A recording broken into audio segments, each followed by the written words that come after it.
Alright people, welcome back again. They on the road again. Don't know anything go. And once me up on the road, video off a drop. Video off a drop, people. Once me up on the road. Big up on yourself, people. Hit the like button, hit the subscribe button. Yeah, the acting Gensec of the Jamaica Football Federation, long-standing manager Roy Simpson, has made some bold, very bold comment, extremely bold comment in a interview or press conference that was held, and he made his sentiments extremely clear in what he thinks about the failure of the program, what he thinks about Jamaica should do going forward, and many different things. Very interesting comments made by him, I have to say. And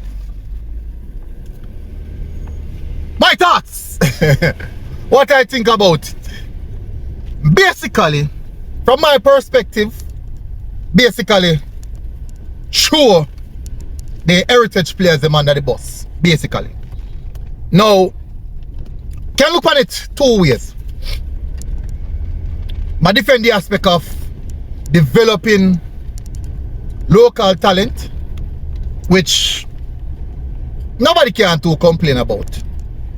Nothing wrong about the aspect of developing, ensuring that local talents are developed to a certain standard where they can compete at a certain level. But it's tough because that development is supposed to start from the ground, from the foundation go up. I have to ask yourself the question, is the foundation there? Is a proper foundation in place for that development to take place? Now, in the position that he is right now, he has now the mantle to start that development. Well, you can definitely see over the years, 1 and 2 players will have passed and go overseas and made a proper career for themselves, played at a certain level, decent enough level. Albeit them pass through our developmental program or not, would have seen it. My sentiments is a little bit different. Let me give an example. The first time I saw Ravel Morrison, I knew for a fact that is different level. The first time I laid my eyes on Ravel Morrison at the National Stadium for the Reggae Boy training session, I knew that Ravel had different gravy. I've never seen. The last time I see a player of that quality will look like that, will manipulate the ball like that, was Jermaine Hugh.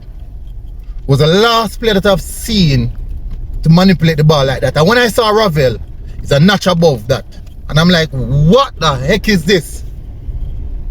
So I understand the aspect of a lot of persons calling for Ravel Morrison, because they would have seen that as well. And when me see that, I say, this is what the team needs. This is what the team needs.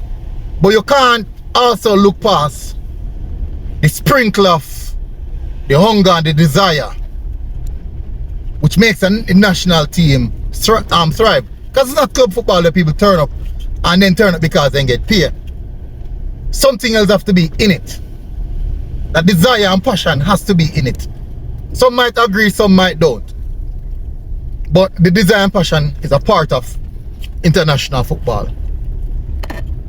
Now, I think from the moment I set eyes on Ravel Morrison, I realized the importance of taking the squad to the next level.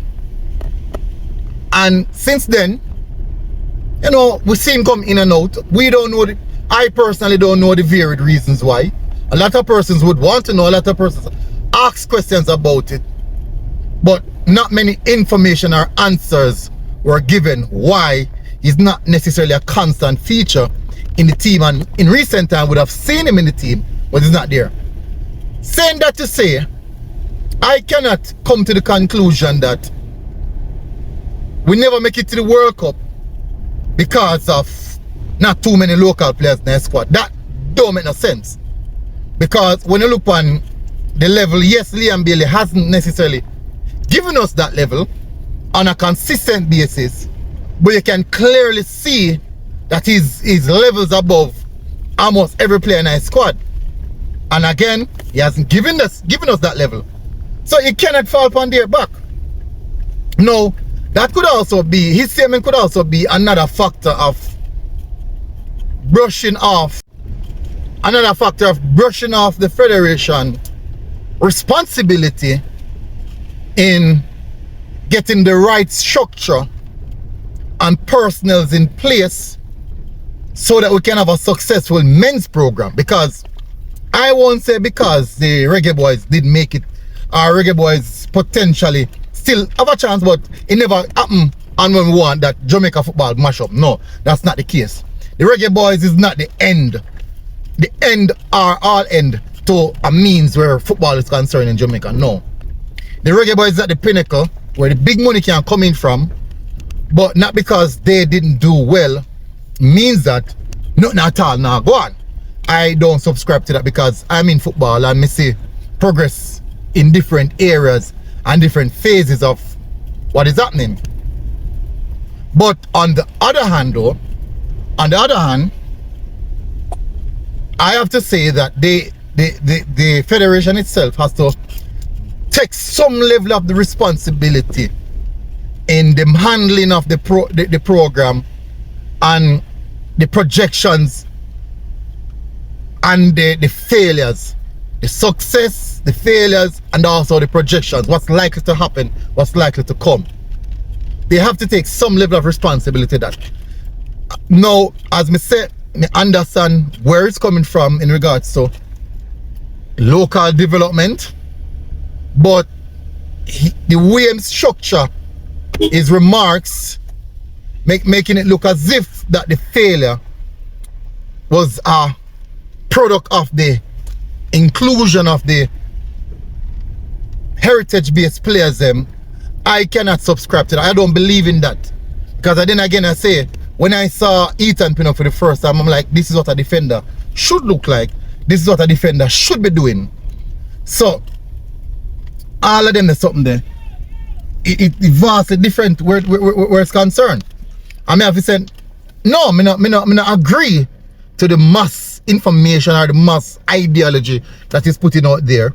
And I would understand the aspect of local development. Me understand that the part there to be able to compete at a certain level. But at this present moment, we don't have enough players capable of competing at that level. We don't have enough.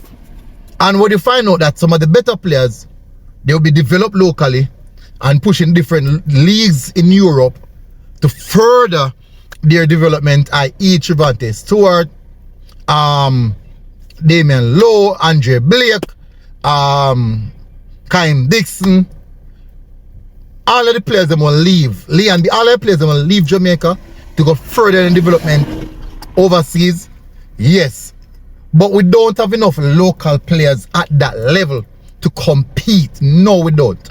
So the inclusion, the mass inclusion of players playing at a higher level, higher quality player, higher degree of pedigree of player, I have no problem with it. It makes the team better. And when you include them, you just need persons around them to make them cooperate in a one unit. And if we can't do that, then you'll have a failure. And that's why you have failures, you know. Because most of the top international teams, most of their players are not playing definitely inside of their league.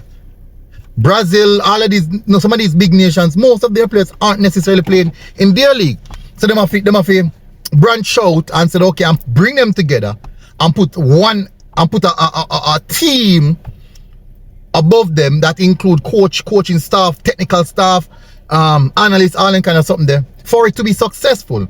So making a comment or pointing towards aspect of foreign-based, or should I say heritage-based players leading us to the failure multiple times, I just don't agree with that, none at all.